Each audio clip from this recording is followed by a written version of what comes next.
Olá, ouvintes! Começa mais um Conversa Criminal, o seu podcast sobre as ciências criminais. Sou Augusto Rodrigues, advogado criminalista, e hoje contamos com a presença da doutora Janira Rocha. Tudo bem, doutora? Como vai? Tudo bem, estou ótima. Augusto, é um prazer estar aqui com você, participando desse debate aqui com você no seu canal criminal.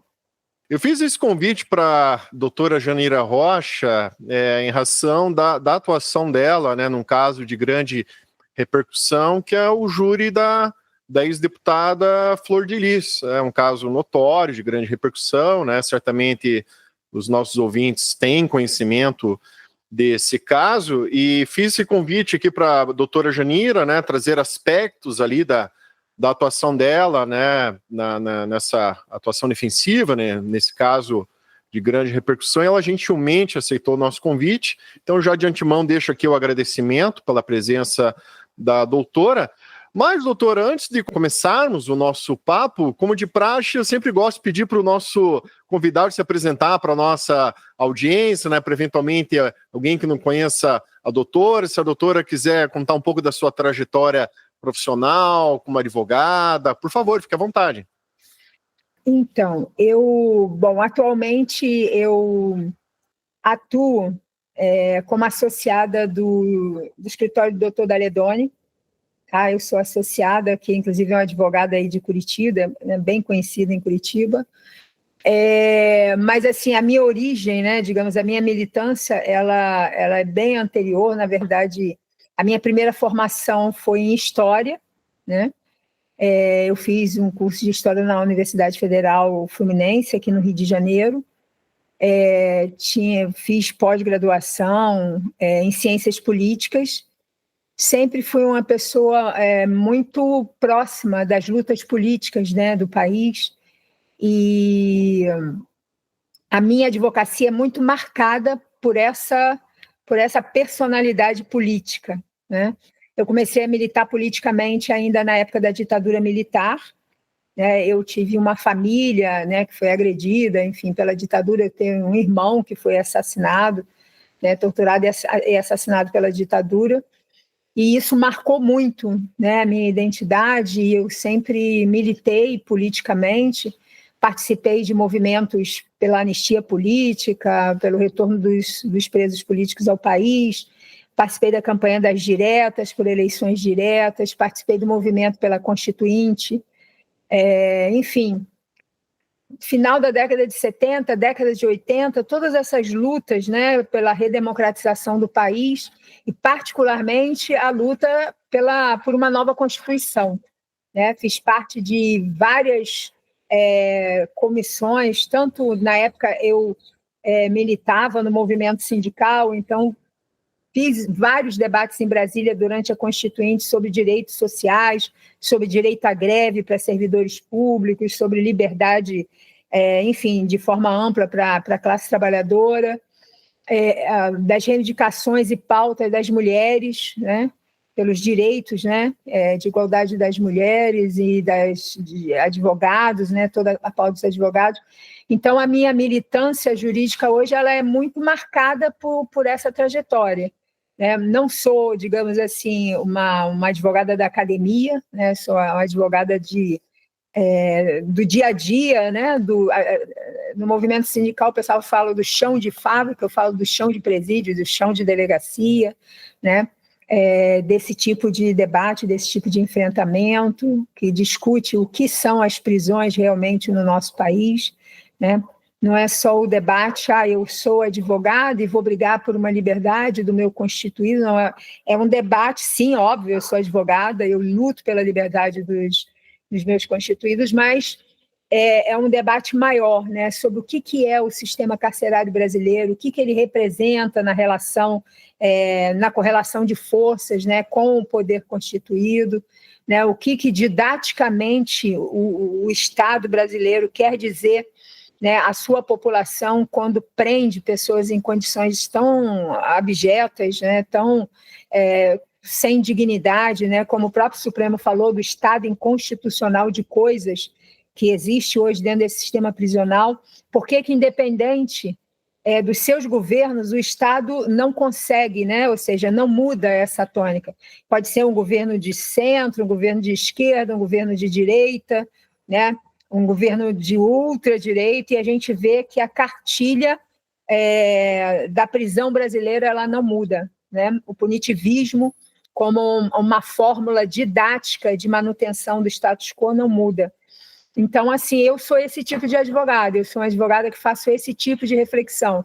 Então, para mim, cada momento, quando eu estou atendendo a Flor de Lis, eu estive aí com a banca do doutor Daledoni no júri do delegado Eric, eu estive aí também no júri do Manvalha, enfim, todos os lugares que eu vou, todos os júris e todas as oportunidades que eu tenho, né, da minha militância como advogada, procura fazer essa reflexão, ou seja, do caso concreto, do específico, mas sempre remetendo para essas relações maiores, mais amplas, porque eu acho que isso é uma tarefa do advogado. Independente da sua posição política e ideológica, ele precisa refletir essa realidade para poder, sim, entender o panorama ali, entender o cenário que digamos assim, que está no entorno do seu cliente, né? Então, assim, acho que a possibilidade de prover liberdade, né, de prover justiça, né? A lei não é sempre igual à justiça, né? Eu acredito em pessoas que erram e têm direito a uma segunda chance. Eu acredito e vejo que existem várias pessoas inocentes hoje encarceradas, né, nos presídios, nas masmorras brasileiras, e são pessoas que estão lá por sua condição de classe, pela sua cor, né, enfim, pelo seu endereço. Então, enfim, essa é a Janira Rocha, esse é o tipo de reflexão que eu faço na minha militância como advogada. Muito prazer. Agradeço mais uma vez a doutora. E doutora, é aquela questão que costumamos debater, né? O bom advogado ele não pode ficar só restrito à letra fria da lei, dos códigos, do estudo da jurisprudência, né? A advocacia, como acaba sendo uma atividade social, de importância social, o advogado ele tem que ter uma visão ampla do mundo, entender essas várias facetas, né, do mundo, das relações sociais, e eu mesmo, como advogado criminalista, também entendo que a partir do momento que o advogado tem esse olhar amplo, como a doutora colocou, e por toda a sua vivência, sua militância, acredito que a gente consegue atuar de forma muito mais assertiva e combativa em relação às opressões, às ilegalidades, os arbítrios proferidos pelo Estado, pelo poder punitivo do Estado, e com aquilo que lidamos, né, que é o monopólio da violência do Estado, que é manifestado através do direito penal, do processo penal, dentro de uma forma legal, e que, além disso, extrapola essa forma legal para tantas ilegalidades, abusos, violações de direitos, garantias individuais. Mas, doutora, falando sobre esse caso da ex-deputada Flor de Lis, é um caso de grande repercussão, como mencionamos. Como esse caso surgiu para a doutora? Olha, na verdade, assim, eu conheci a Flor de Lis do ambiente político. Eu fui deputada estadual aqui no Rio de Janeiro. Então, eu tive a oportunidade de participar de 1 ou 2 eventos onde ela estava presente. Não tinha nenhuma relação pessoal com ela, não tinha nenhuma relação de proximidade, até porque nós somos de espectros ideológicos bastante diferentes, mas eu a conhecia, enfim, conhecia o esposo, conhecia a filha e tal. E aí vi que ela foi presa, enfim, acompanhei pelos jornais, mas sem muito grande interesse, devo confessar. E aí, num dia, eu estava em casa, e aí comecei a olhar a internet, e aí me chamou a atenção um vídeo que ela fez desesperada, chorando, dizendo que estava sendo injustiçada, dizendo que ela, enfim, ela não queria se defender, mas não tinha forma, buscando, se tem alguma ONG, alguém que possa me ajudar e tal. E na época, eu fazia parte de uma organização não governamental de direitos humanos, direitos fundamentais, e aí, de alguma forma, aquele chamado dela me mobilizou, me sensibilizou. E aí eu fui procurá-la, né? Cheguei lá, falei, olha, eu vi seu chamado, enfim, me sensibilizei, estou aqui, faço parte dessa instituição, E o que eu posso fazer por você? Então, assim, no primeiro momento não foi nem como advogada, né? E aí ela me conhecia, sabia que eu tinha sido deputada, ela já conhecia um pouco da minha história política, e aí ela me pediu o seguinte, ela falou, doutora, na verdade, quem cuidava de tudo meu na política era o meu marido, que morreu. Quem se movimentava em Brasília e tal era ele, eu seguia as pautas que ele colocava. E hoje eu preciso me defender em Brasília no Conselho de Ética, e eu não sei o que fazer. E aí ela me pediu que eu a ajudasse a interferir politicamente em Brasília, ou seja, que eu fizesse uma leitura de cenário, que eu fosse com ela e caracterizasse se era possível uma saída para ela, uma saída política, uma saída negociada. E aí eu fiz isso, fui para Brasília várias vezes, até esse momento ela ainda não havia sido denunciada no Conselho de Ética, ela estava na corregedoria, estava respondendo um procedimento na corregedoria, ainda não tinha sido encaminhada, eu estive na corregedoria, conversei com o corregedor para saber exatamente como que estava o processo dela. Depois disso, eu fui conversar com vários parlamentares, deputados, muita dificuldade, porque estava no meio da pandemia, né? Então, Brasília, o Congresso estava fechado, e pouquíssimos parlamentares, mas eu consegui conversar com lideranças dos partidos, das principais bancadas, fechei uma caracterização e falei para ela, Flor, hoje por hoje você está caçada, hoje por hoje não existe nenhuma boa vantagem em Brasília em te ouvir, né? E está muito difícil a sua situação, inclusive naquela época até a aconselhei, eu achava que ela deveria entregar o mandato, que ela deveria sair do mandato, deveria fazer uma declaração falando que estava saindo, que ia se defender, que ia se dedicar à defesa dela, porque isso cortaria toda aquela visibilidade de parlamentar. Ela manteria, ela era cantora, pastora, mas ela iria eliminando aqueles pontos de contato, né, que traziam toda essa grande repercussão. Mas ela achou que não, enfim, seguiu. E eu fiquei, aí ela me pediu que eu acompanhasse a Comissão de Ética em Brasília. E aí, né, quando foi para a Comissão de Ética e quando começou o debate, aí eu comecei a acompanhar o processo legislativo dentro da Comissão de Ética, que foi o que eu fiz. Nesse momento, eu comecei, até para poder fazer a defesa dela na Comissão de Ética, eu precisei tomar ciência do processo, né? E do processo de júri, que já estava nas primeiras... na fase de instrução da primeira fase do júri, estavam acontecendo as audiências, e aí eu comecei a participar das audiências, comecei a participar, enfim, para poder tomar ciência de tudo para trabalhar em Brasília. E aí, fui, mas eu não tinha nada a ver com o processo dela de júri. E aí, num determinado momento, ela tinha uma expectativa que ela gerou para ela mesma, de que ela não seria pronunciada, né? E um pouco que a banca que estava com ela naquele momento tinha também essa expectativa de que ela não seria pronunciada.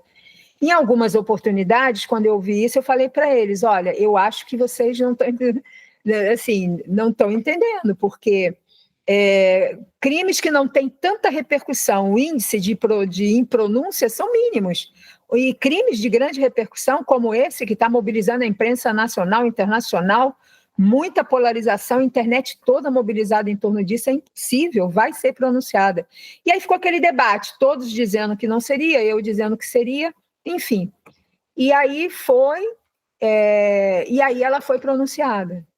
E aí, quando ela foi pronunciada, ela, né, acho que caiu, né, porque até então ela tinha aquela coisa da fé. A Flor se move muito pela fé, ela tem uma coisa meio mágica, sabe? Assim, meio, né? Ela tem uma relação meio mágica com a realidade. E ela achava que a fé dela iria mover, né, aquilo. E aí ela foi pronunciada, e aí meio que houve uma crise, e aí ela me chamou e falou, olha, eu vou trocar a minha banca e tal, e eu queria que a senhora assumisse a minha defesa. E aí eu falei para ela, falou, o seu processo é um processo muito grande, né? É um processo extremamente polêmico, extremamente tecnicamente trabalhoso e tal, então vou precisar montar um grupo de pessoas, né, de uma banca, peritos e tal, enfim, é um trabalho hercúleo. É assim que eu vou. É isso? Podemos? Podemos, tal. E aí foi isso. E aí nos organizamos, né? E, enfim, foi assim que eu cheguei até ela.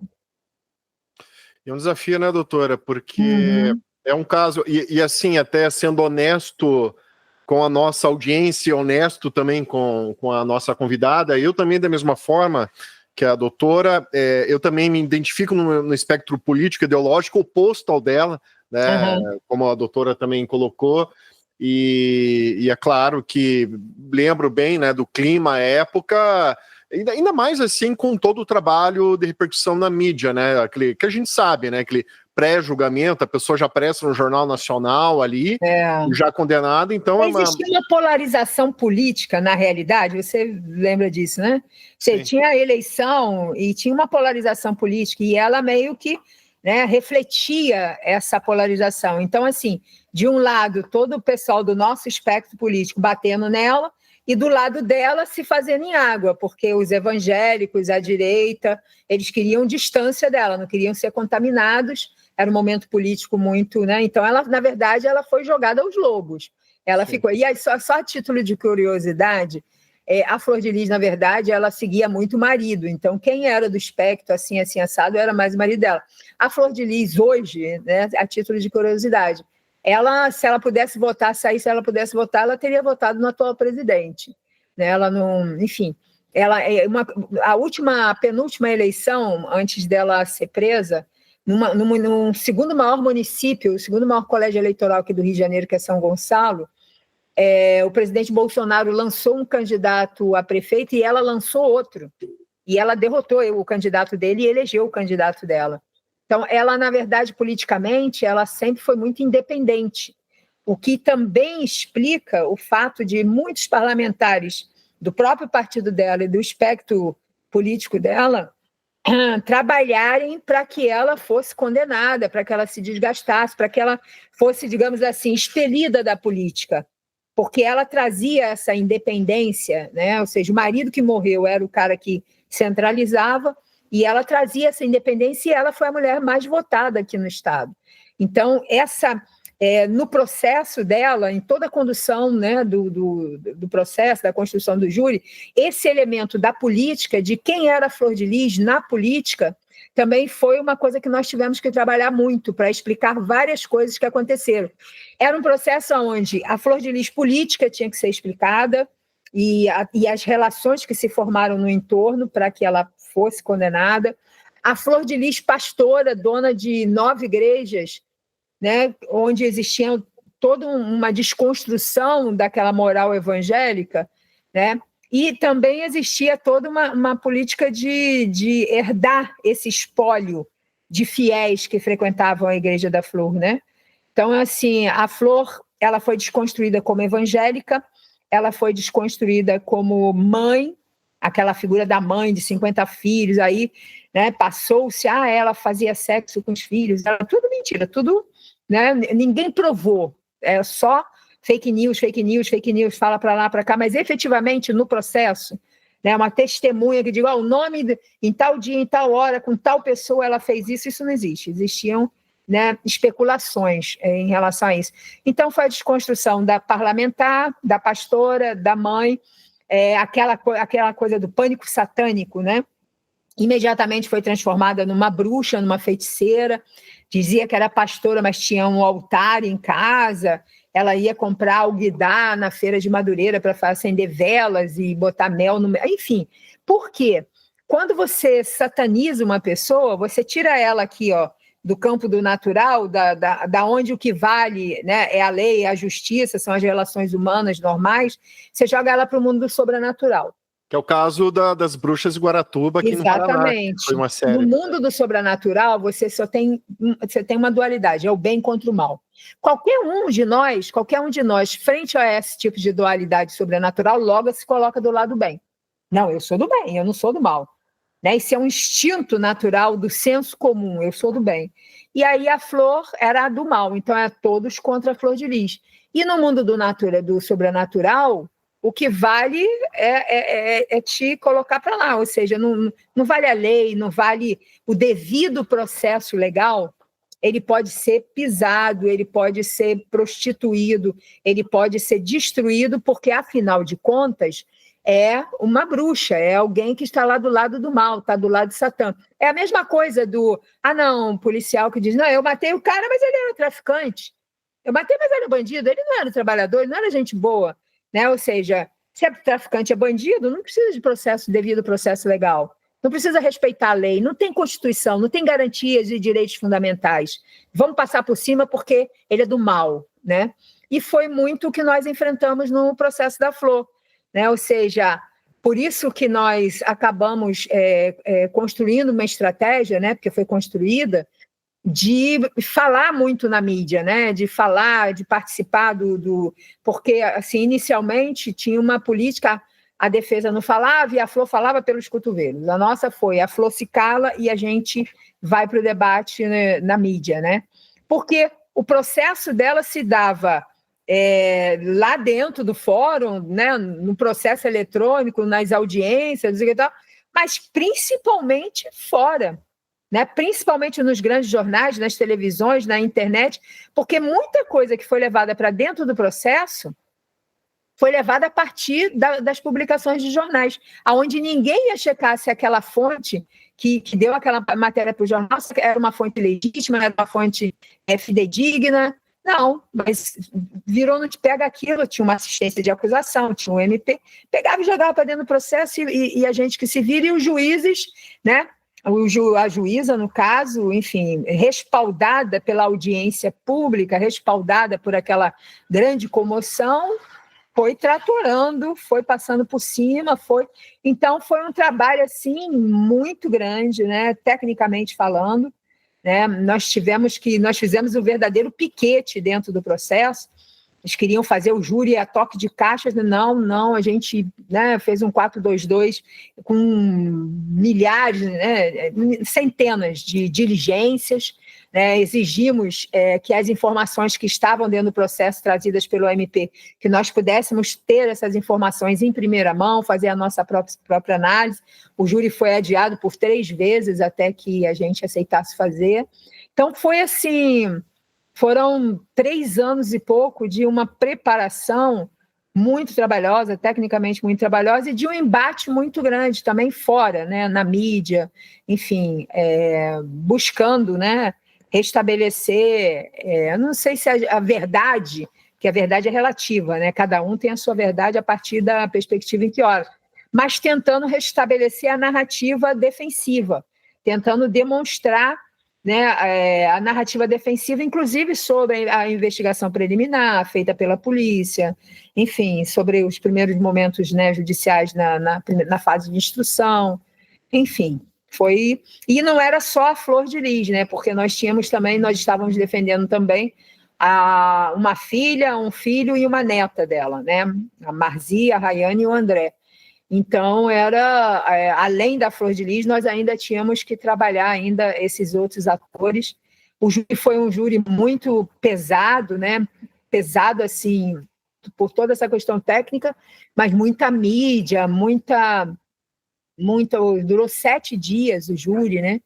E no final, assim, a pressão da mídia era monumental, a pressão social monumental. Nós conseguimos absolver a neta, a filha e o filho, né?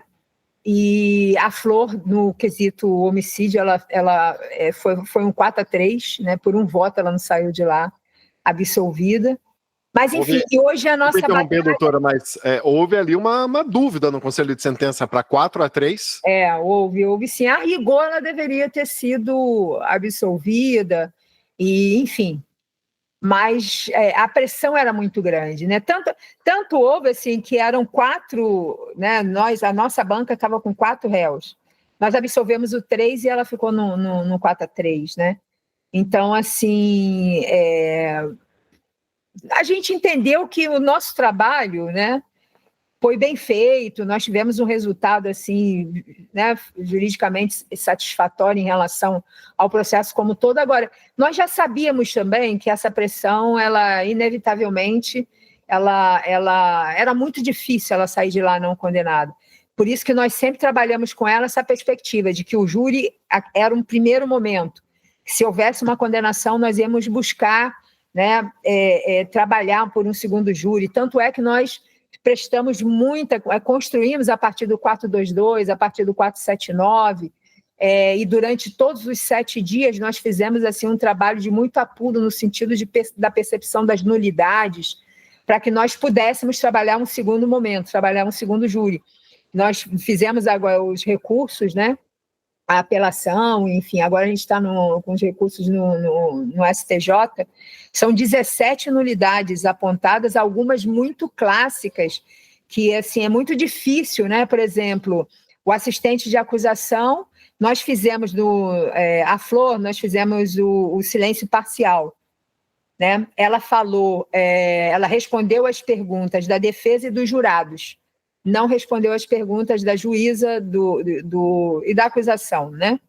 Porque na primeira fase, assim, ficou muito patente para nós de que não existia imparcialidade. A juíza foi extremamente parcial em toda a primeira fase do júri, né? A acusação, tanto o MP quanto a assistência, foi muito ofensiva, eu diria mais do que ofensiva, foi muito desrespeitosa. E tudo que eles falavam já estava na mídia, né? Eram tempestades e mais tempestades na mídia. E nós queríamos um momento em que os jurados pudessem ouvir a nossa fala, né? A nossa perspectiva defensiva. Porque o jurado já chegava lá impregnado de 3 anos de mídia negativa sobre a Flor de Lis. E aí o assistente de acusação, não satisfeito, pediu, no momento de que teve a palavra, falou por quase 2 minutos atacando o direito de silêncio dela.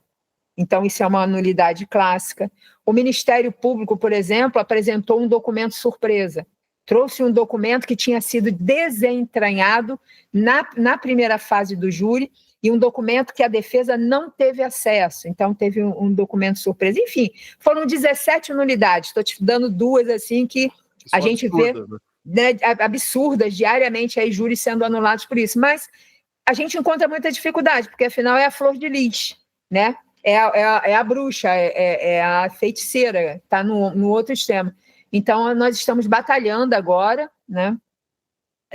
Hoje nós estamos com a banca doutor Adriano Bretas, né? Doutor Moro também, doutor Daledoni, doutor Caio, né? Enfim, nós estamos batalhando no STJ para conseguir, né, essa nulidade. Eu estou bastante otimista, porque eu acho que vai ser uma injustiça muito grande ela não ter esse segundo júri, né? Ela não poder, enfim, exercitar isso, seu direito. E assim, doutora, eu vou confidenciar algo aqui com a doutora e com a nossa audiência. Como eu mencionei, né? Eu, pelo fato, isso eu reconheço que é um preconceito da minha parte, né? Justamente por estar num espectro político ideológico oposto, né, ao dela, né, à época, minha esposa também, que é advogada, também da mesma forma, fomos assistir, né, a série da Globoplay, enfim, para a gente conhecer o caso, mas já com todo esse bombardeio midiático, né, já com um juízo formado, né, do que seria. Mas é curioso, assistimos ali os episódios da série, até recomendo para a nossa audiência acompanhar, os nossos ouvintes, e assim, e lembrando, o documentário ele retrata ali várias narrativas, né, traz ali a narrativa da delegada, a narrativa do Ministério Público, a narrativa da defesa, da família, todas essas narrativas ali, também dos outros acusados, certo? E ao final da série, terminou a série, né, eu olhei para minha esposa e perguntei, e aí, pela narrativa da série, se você fosse jurado agora, absolveria ou condenaria? Ela falou, absolveria. E eu também, absolveria. Porque justamente, porque pelo que vimos ali na série, não havia, na nossa opinião, claro, por um recorte, né, da série, nem indícios suficientes para uma pronúncia, como a doutora falou, talvez, acredito que por isso a banca defensiva da época tivesse sido tão confiante que não ocorreria a pronúncia, porque, assim, pelo que vimos ali... Existiam elementos concretos, uma materialidade concreta aqui. É indício suficiente de autoria que justificasse, desse fundamento para essa pronúncia, né? Uhum. Mas, assim, doutora, como mencionamos, é um caso midiático. Qual juiz, né, admiraria, qual juiz teria coragem de dar uma sentença impronunciando uma deputada num caso de repercussão? Mas infelizmente, seria a exceção, porque como um ser social, o julgador também, infelizmente, acaba sendo afetado por toda essa repercussão social. Então, olha só, deixa eu falar, eu entendo o que você está falando, assim, eu como uma mulher, né, dentro do meu espectro político, eu olho, por exemplo, né, para o que digamos assim, os correligionários políticos da Flor fizeram com ela, não me causa surpresa, né? É comum para eles isso, né? Ou seja, bandido bom é bandido morto. Se tu entra ali no espectro do bandido, né, malvadão, tu tem que ser morto, tem que ser eliminado e tal. Eu faço uma reflexão com a esquerda, com a gente, sabe? Porque, assim, o que efetivamente é o caso da Flor de Lis? O caso da Flor de Lis é um caso de uma família que foi sequestrada por um abusador. Né? A Flor de Lis e a família da Flor de Lis foi sequestrada por um abusador, foi sequestrada por um homem extremamente inteligente, um homem extremamente articulador, um cara que, assim, olhou para a Flor e viu na Flor a possibilidade da construção de um projeto político pessoal para ele. E ele, enfim... você tem que conhecer o processo. Ninguém, assim, são mais de 50, 60 pessoas naquela família, todos voltados a trabalhar para dentro. Ninguém tinha um trabalho fora. Ninguém podia estudar, ninguém podia... Não, todo mundo tinha que trabalhar na igreja, todo mundo era obreiro, né, das várias igrejas, do Instituto Flor de Lis, enfim, ele ia criando empreendimentos e essas pessoas eram ali, né? Então, assim, na verdade, a Flor, uma mulher extremamente fragilizada, uma mulher que nasceu num lar evangélico, uma mulher que sempre foi controlada pelo pai e pela mãe, né? Que se teve um primeiro casamento que também sofreu abusos, né, nesse primeiro casamento, uma mulher extremamente codependente, sem autonomia, fragilizada na saúde e tal, e ele toma essa mulher de assalto e, através dela, ele constrói uma rede, né, de negócios. E no seio familiar ele era um abusador, ele abusava sexualmente, ele abusava emocionalmente, moralmente, do ponto de vista patrimonial, né? E, assim, eu fico vendo nós da esquerda, né, fazendo tanto debate sobre a defesa da mulher, a defesa, sabe, de gênero, falando da questão dos abusos e tal, mas tem um corte, porque se for o abusado estiver no nosso espectro político, tá legal, mas se o abusado for da direita, é ele que se dane. E não pode ser isso. O nosso projeto de poder não é para metade da sociedade. Nós temos que ter um projeto de poder para a sociedade como um todo. Né? Nós queremos ganhar as pessoas que estão lá na direita, votando na direita, a gente quer ganhar essas pessoas para um projeto de vida, um projeto de uma nova sociedade, para um projeto de poder diferente. Não adianta ficar fazendo claque, nós somos bonzinhos do lado de cá, a direita do lado de lá, vamos ficar xingando eles. Sem anistia, sem anistia. Eu sou da época que a anistia era uma coisa sagrada, entende?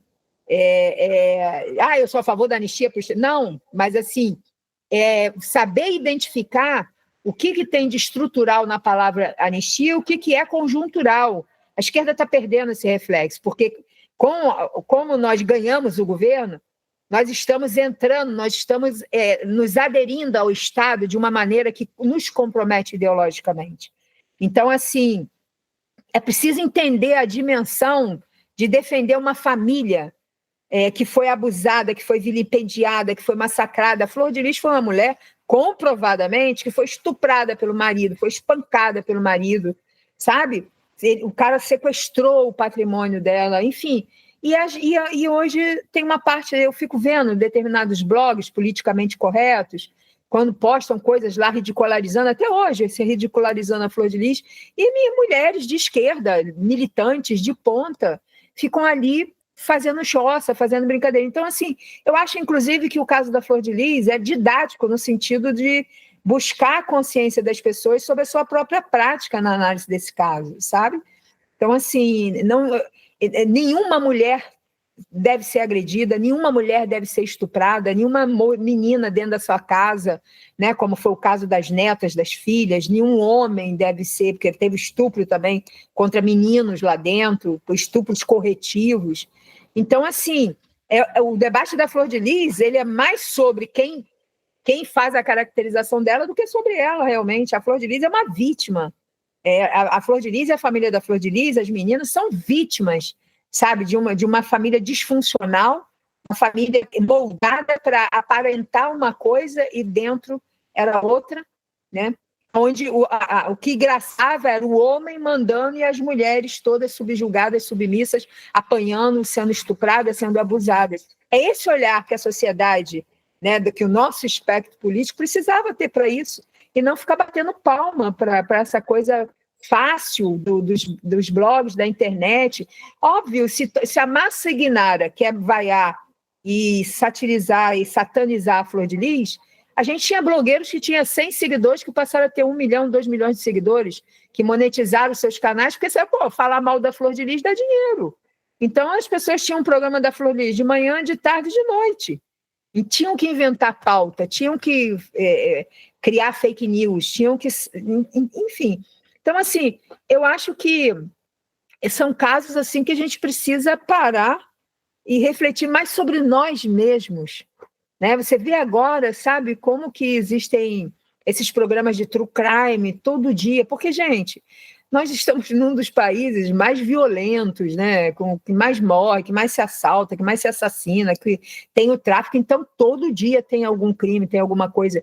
E assim, isso é trazido, né? Isso vem para nós assim de uma forma avassaladora, cheia de significados ideológicos, né? Cheia de significados didáticos, né? E a gente tem que perceber, quem está à esquerda, quem tem um outro projeto político, tem que perceber, essa didática me serve ao meu projeto político de poder, serve à sociedade que eu quero construir, serve à fraternidade, à igualdade, à solidariedade, serve isso. Então, assim, eu acho que é uma reflexão, né, importante. Sempre quando tiver um caso de muita repercussão, né, você coloca uma lupa que você vai ver sempre esse mesmo modus operandi, né? Esse mesmo nível de criminalização para interter a massa, né? O circo, o pão, e, enfim, vamos interter as pessoas. Mas eu acho que nós, né, de esquerda, de um espectro político ideológico, estamos devendo muito, né, nesse tipo de avaliação. Não nos diferenciamos em nada do lado de lá que nós tanto colocamos o dedo, e, enfim, não é assim que a gente vai reunificar um país, não é assim que a gente vai reconstruir bases sociais, porque é possível mudar o país só um lado? Não é. Está em xeque, inclusive, se nós vamos conseguir eleger o próximo presidente da República.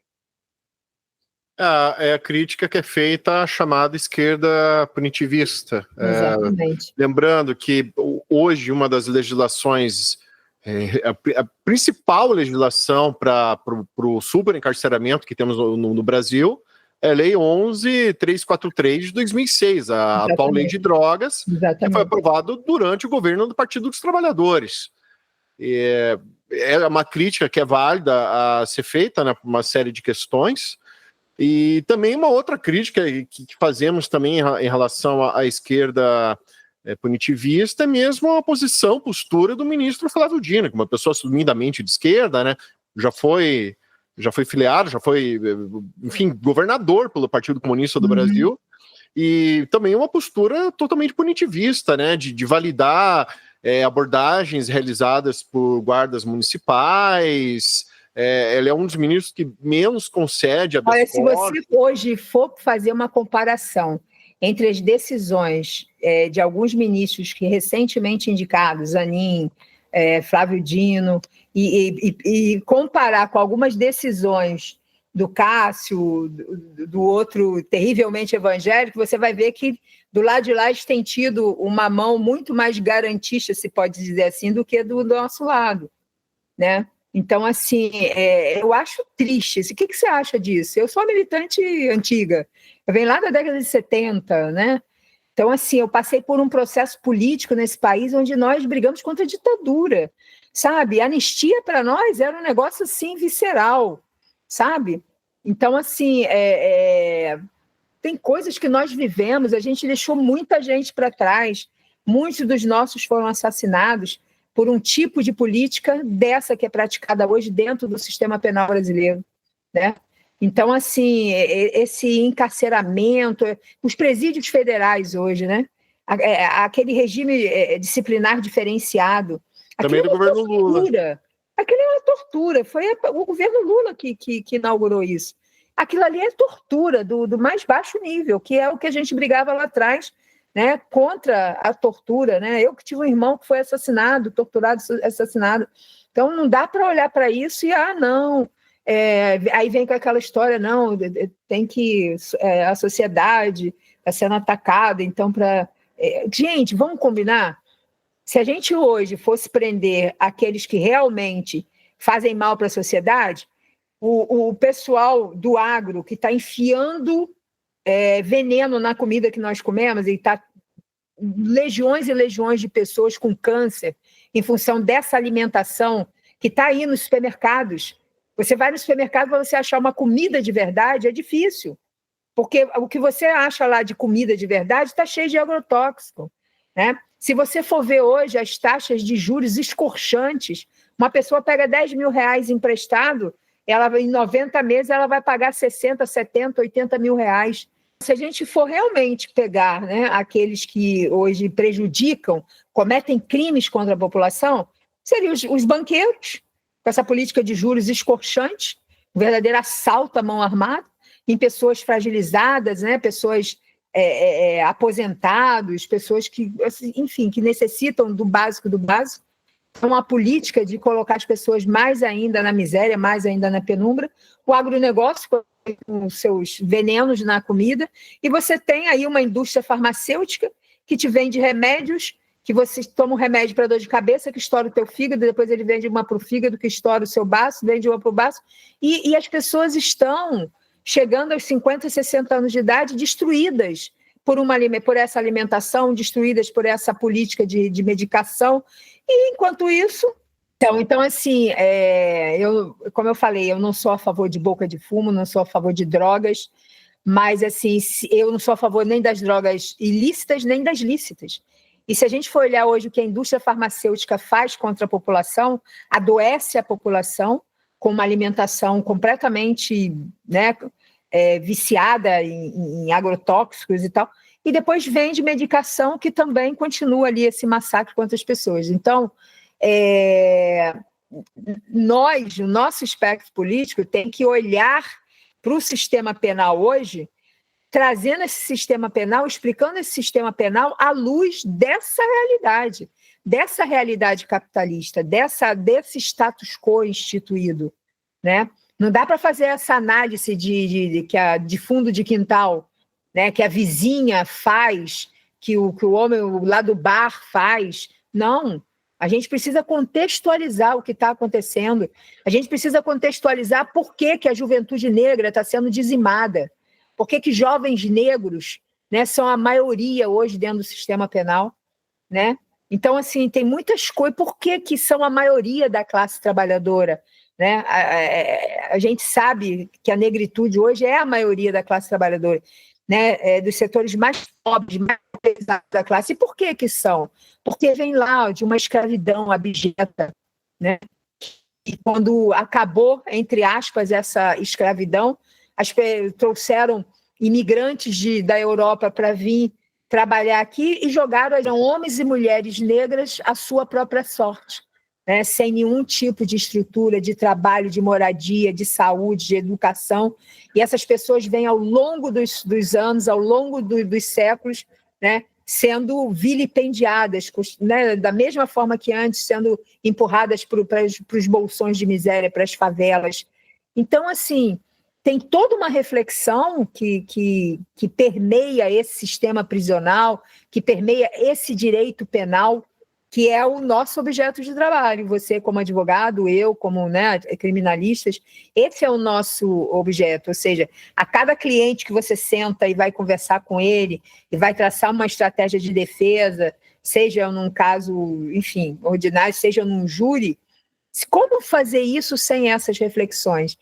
Porque sem entender, né, quais são as relações que margeiam a cabeça de um juiz, quais são as relações que margeiam a cabeça do Ministério Público, de um assistente de acusação, o sistema, né, do judiciário como um todo, né?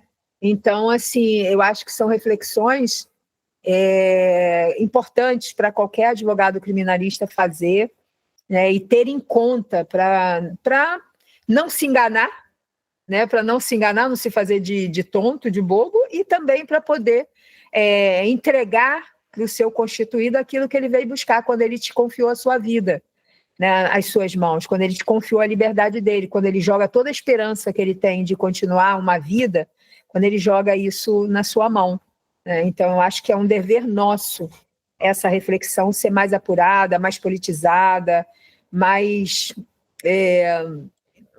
sei lá, mais sensível, né? Mais sensível também. Porque é curioso que o discurso punitivista ele é muito sedutor, né? A sociedade como um todo ela tem essa tendência, né, de determinado problema social pedir aumento de penas, aumentar o encarceramento, como se isso resolvesse algum tipo de problema, né? Até uma crítica recente que eu fiz a esse pacote antifeminicídio, em específico ao novo tipo penal do artigo 121 A, né, o 121A, que é o tipo específico do feminicídio, que antes o feminicídio era uma das qualificadoras, né, era uma modalidade de homicídio qualificado. E hoje é um tipo penal autônomo, e a pena que antes seria de 12 a 30 anos subiu de 20 a 40. É claro que o feminicídio é um problema, é claro que é um problema social que tem que ser discutido e temos que, como sociedade, buscar um problema, uma resolução para essa mazela social que temos. E recentemente até tive um debate com algumas colegas advogados, elas defendendo que é correto, aumento de pena, mas assim, a postura que eu tive, né, pelo menos o meu palpite, né, é no sentido assim, que infelizmente mulheres continuarão morrendo, a única diferença só é que encarceraremos mais esses homens por mais tempo. A questão é como sociedade a gente deve combater o feminicídio, né? De pensar, né? Por que tem essa mentalidade social de que um homem se sente no direito de tirar a vida de uma mulher, né? Então é muito sedutor esse discurso punitivista e de fato a gente tem que se policiar para não ser seduzido, né, por esse canto da sereia. Mas, doutora, a respeito, uma curiosidade até que eu fiquei a respeito do caso da Flor de Lis, a respeito dessa prisão dela. Essa atual prisão, porque hoje ela está encarcerada, correto? Essa prisão dela, qual é a natureza? Hoje ela está numa prisão preventiva, uma prisão cautelar, ou estaria naquela polêmica também, né, execução provisória da pena no Tribunal do Júri, que o Supremo recentemente também julgou constitucional, que, da minha visão, é um absurdo. Isso viola completamente o princípio ali da presunção de inocência, né? De a pessoa já condenada no plenário já poder executar provisoriamente essa pena. Hoje, qual que é a natureza jurídica dessa prisão dela? Então, essa é uma questão bem interessante, como você colocou, porque, assim, a rigor, né, não existe o trânsito em julgado, certo? A rigor não existe o trânsito em julgado. Ou seja, existem milhares de recursos. Por todas as características anteriores dela, ela deveria ter direito, né, a aguardar esse trânsito em julgado em liberdade, com algumas medidas cautelares, sim. Antes dela ser presa, ela já estava com tornozeleira, ela estava com restrição de horário, enfim, ela tinha entregue o passaporte, ela já estava, digamos assim, vivendo todas as cautelares, né, anteriormente. E, no entanto, a natureza da prisão da Flor, ela tem a ver mais com o peso social, com essa repercussão, sabe? Porque, assim, a gente tem casos de homens Por exemplo, o pai do menino Bernardo, né, foi condenado, houve um segundo júri, ele foi colocado em liberdade antes desse segundo júri, depois teve o segundo júri, foi condenado, foi colocado em liberdade. Então, assim, eu não sei como te explicar, entende? Porque o que deveria ser e o que efetivamente é hoje é que ela já cumpre a pena, ela está cumprindo a pena, né, sem nenhuma consideração por todas as possibilidades que a lei facultaria, né, de que ela pudesse estar, enfim, com as cautelares aguardando, enfim. Inclusive a Flor, ela tem um problema grave de saúde, sabe? Ela tem problemas cardíacos e ela tem também problemas, ela usa muita medicação, é muito ansiolítico, muito antidepressivo, remédio para dormir, ela tem assim, problemas, ela já teve vários AVCs e ela é uma pessoa que tem a saúde muito fragilizada. Tudo isso em laudo, tudo isso comprovado, tudo isso, né? Então, não só pelos médicos que a defesa levou para fazer isso, mas inclusive pelos próprios médicos do sistema prisional. Mas a gente não encontra nenhuma sensibilidade no judiciário em relação ao caso, que é essa coisa do judiciário misógino, do judiciário não só misógino, né, que faz um recorte ali muito profundo, né? Porque a Flor de Lis, afinal, ela é uma mulher negra que veio de uma favela e que ousou ascender socialmente, ousou, digamos assim, né, do ponto de vista material, chegar próximo ali, né, do que essa classe média aí acha que é possível para um favelado chegar.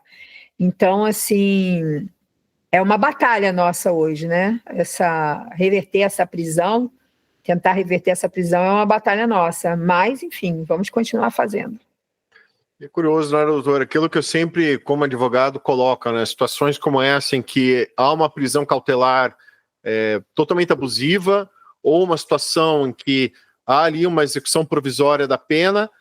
E veja, num caso em que tecnicamente a pessoa ainda é inocente, né? A Constituição coloca, considerado culpado aquele que tiver a sentença penal condenatória, né? Com trânsito em julgado. Não, e diga-se de passagem que esse debate foi tão bem feito, né, no caso da prisão do presidente Lula, tanto é que reverteu, né? Mas, mais uma vez, serve para um determinado espectro, não serve para outro. Você está entendendo a minha crítica? Porque, sim, assim, eu achei que todas as injustiças que foram feitas, todas as armações que foram, né, ali, toda a subversão de provas, toda a subversão de valores, e que depois houve toda uma desmontagem disso, né? E eu achei que isso ficaria como um paradigma, né? Como uma coisa assim que garantiria não só o presidente da República, mas que servisse para qualquer bagrinho dentro do sistema prisional.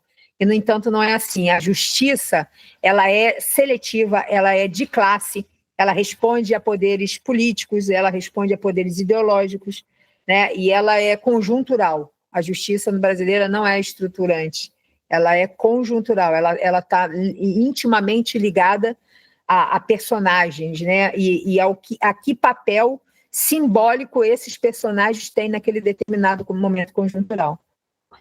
Mas é isso. Né?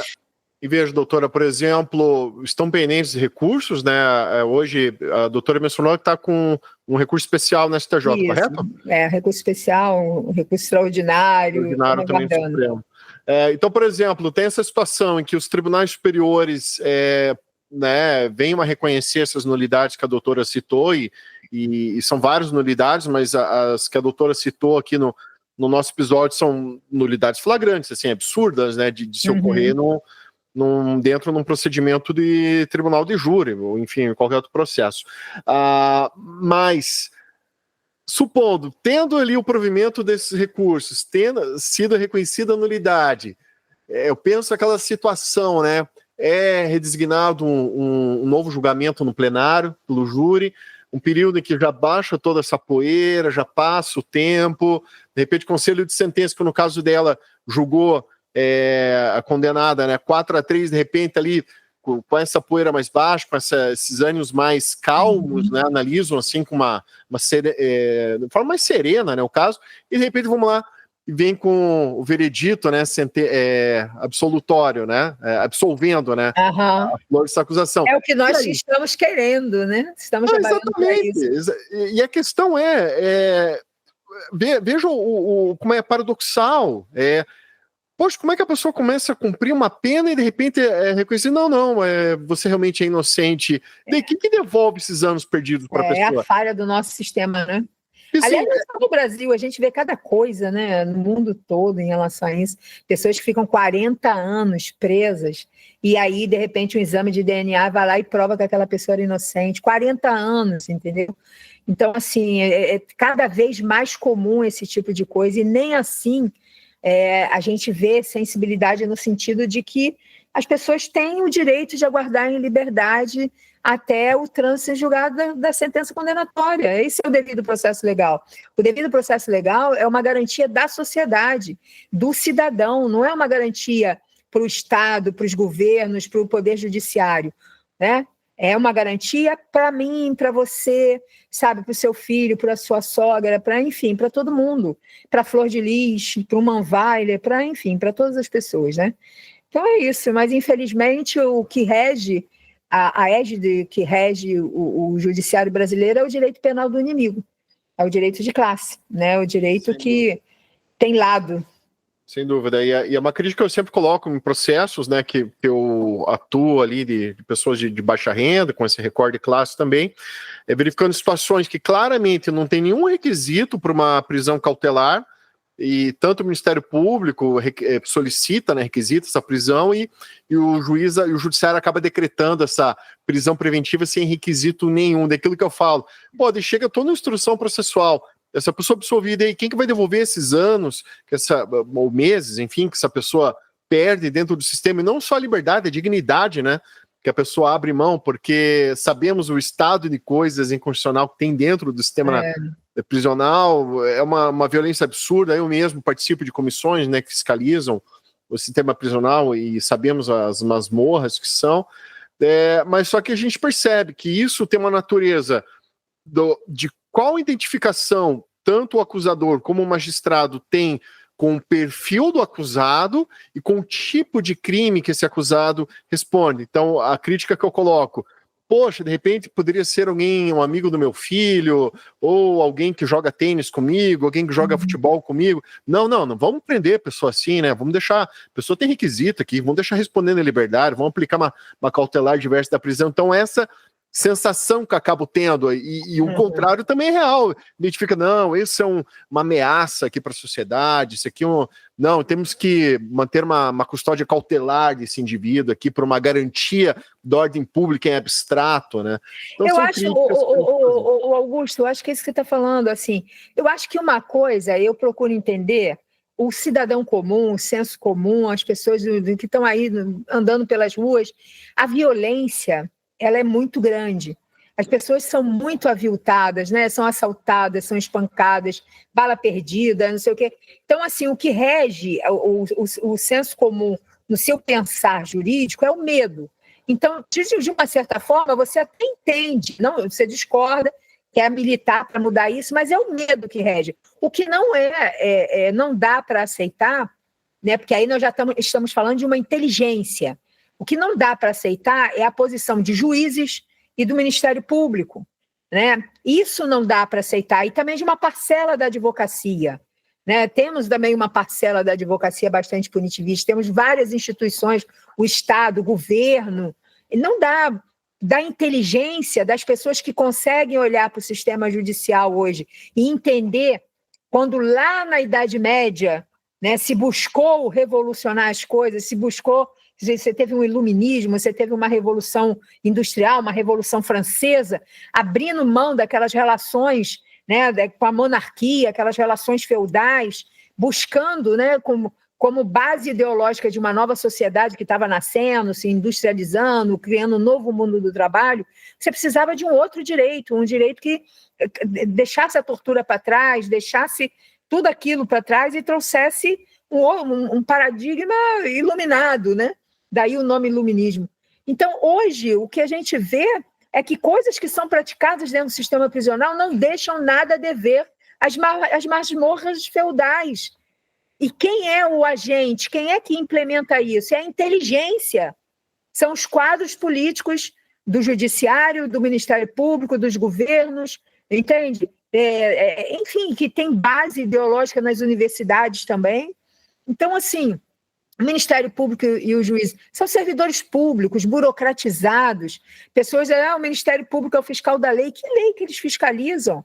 Não fiscalizam lei nenhuma, a não ser que a lei seja para punir, seja para condenar, seja para prender. Mas se for do outro lado, para uma outra perspectiva, não faz. E assim, nós que somos advogados, que lemos aí processos e mais processos, existem verdadeiras copia e cola, entende? As peças do Ministério Público pedindo prisão são todas iguais, são todas incipientes, são todas modelitos, não discutem o caso concreto, não vai ali na situação concreta. Não, é tudo modelo, sabe? Aqueles servidores burocratizados que vão lá, bate ponto, quer fazer, eu vim fazer o júri do Sheik para a gente, doutor, olha só, dá para a gente adiantar as coisas aí? Eu tenho que pegar meu filho 5 horas da tarde na escola. Como assim? Nós vamos ali discutir se alguém vai ficar 40 anos preso e ele vem conversar com o advogado, vamos adiantar as coisas? Porque eu tenho que pegar... Como assim? Você está entendendo? Então, tem muita coisa para ser conversada. Esse modelo de Ministério Público que nós temos hoje, ele tem que ser chacoalhado. Ele não é um Ministério Público fiscal da lei, ele é um Ministério Público para condenar. O judiciário hoje tem que ser chacoalhado, não existe imparcialidade. É uma vergonha o que a gente vê dentro dos tribunais. Juízes que falam mais, fazem mais perguntas e fazem caça de provas, como se o Ministério Público fossem. Juízes que não deixam a defesa falar, que querem se impor, querem ridicularizar a defesa, né? Que quer usar o seu poder para colocar a defesa na parede e não deixar a defesa trabalhar. E aí, quando a defesa, cheia de dignidade, olha nos olhos e fala, não, aqui não tem, o juiz, o promotor e o advogado estão todos no mesmo nível. Não existe aqui uma ascendência, né? Uma hierarquia. E vocês têm... Aí o advogado, vamos dar uma multa no advogado, vamos mandar para a OAB, vamos não sei o quê, ou seja, não respeitam nem o direito do advogado, né, em fazer a sua militância, enfim, fazer seu trabalho. Enfim, e aí é isso. Enfim, hoje o nosso trabalho é isso, é um trabalho de enfrentamento, é um trabalho de não só ler o processo, fazer uma investigação defensiva, trabalhar tecnicamente o processo, mas é um embate. A cada audiência que nós vamos, seja de júri ou não, mas principalmente no júri, é um embate, é um verdadeiro embate, onde a gente tem que se fazer respeitar. E quando não faz, eles passam por cima, né? Então, é isso. Como gosta de dizer o doutor Daledoni, né? Somos guerreiros, sabe? Somos guerreiros do júri, né? Então, assim, ou a gente se impõe, ou eles, né, caçam o direito do nosso constituído. Porque não é só um problema, vai bater no advogado, não sei o quê. Não, eles caçam o direito fundamental, o direito humano do nosso constituído em poder brigar pela sua liberdade, né? Mas é isso. Doutora Janira, estamos caminhando para o final do nosso episódio. Eu quero que mais uma vez agradecer a doutora por esse papo, essa conversa muito agradável, essas reflexões, que é aquilo que eu digo, que vão além do direito, porque a advocacia é isso, temos que ir além do direito, né? Então, muito obrigado por todas essas reflexões muito relevantes aqui, para mim, como advogado militante na área criminal, e também certamente para a nossa audiência que nos acompanha, que é uma audiência muito qualificada, formada por estudantes, por advogados, certamente acrescentou a todos. E deixo aqui, doutor, o espaço aberto, caso a doutora queira passar um recado para a nossa audiência, para os nossos ouvintes, fazer alguma indicação, fazer alguma consideração, algo nesse sentido, por favor, fique à vontade. Tá bom, olha, primeiro eu quero dizer que foi um prazer te conhecer, né? Augusto, é a primeira vez que nós estamos assim conversando mais a fundo, foi um prazer te conhecer. Quando eu for a Curitiba, farei contato para que a gente tome um café, para que a gente possa conversar, enfim, foi realmente um prazer. E assim, como eu vim aqui hoje, né, falar sobre o caso Flor de Lis, que foi o que você me convidou, eu diria assim, nós estamos fazendo uma campanha, né, pelo direito da Flor a ter um segundo júri. Então, assim, eu queria chamar as pessoas, né, os formadores de opinião, que são as pessoas que estão aqui nesse canal, que te acompanham, advogados, estudantes, enfim, operadores do direito de uma forma geral, e mesmo aqueles que não são, que também te acompanham. O debate não é se a Flor é inocente ou não. Eu acredito na inocência dela, mas não quero dizer para as pessoas, olha, engulam, ela é inocente, não. Eu quero fazer o debate do direito que ela tem ao devido processo legal.